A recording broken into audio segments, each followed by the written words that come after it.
This is for Year 11 methods. It comes out of Chapter 6, number 13 in 6.2. What the question's asking is about rates of change, whether it be instantaneous rate of change or average rate of change.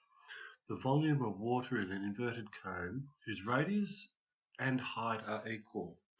So the radius and the height are equal, which means I can interchange between the radius and the height.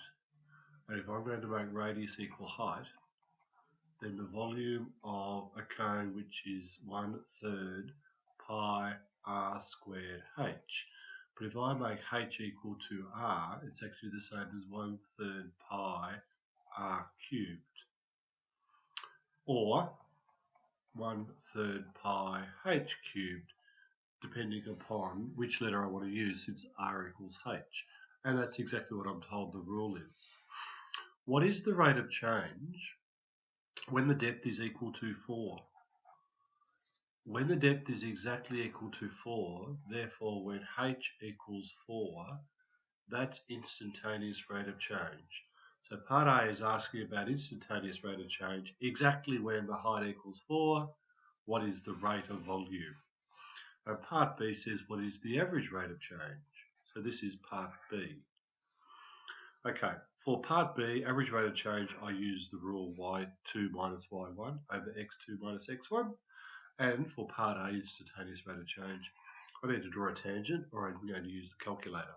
Since the calculator allowed question, that's what I'm going to do. So I bring out my calculator. Keyboard. I know that it's going to equal pi. I'm going to use x over 3.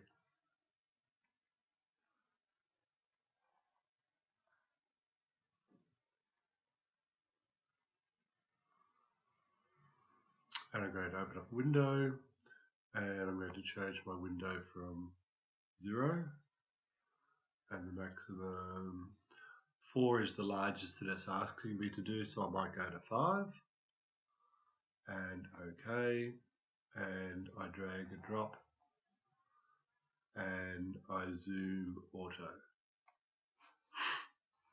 So there is my graph of volume against x, and that gives me this.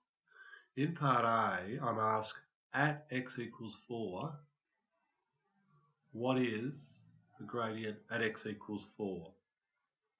So if I make sure that in graph format the derivative slope is ticked, it is, then I can go analysis,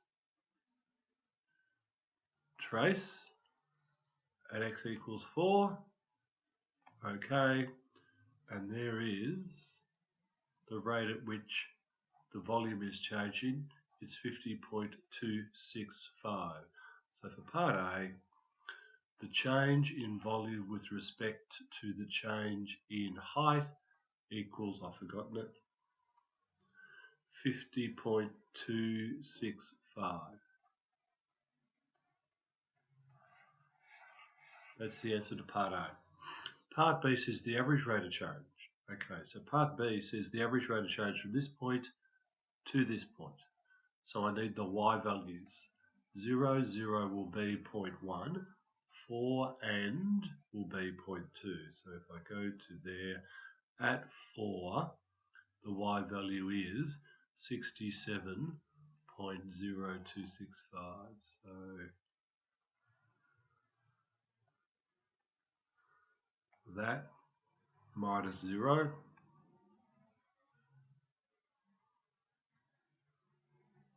divided by 4 minus 0. And the average rate of change will be 16.75.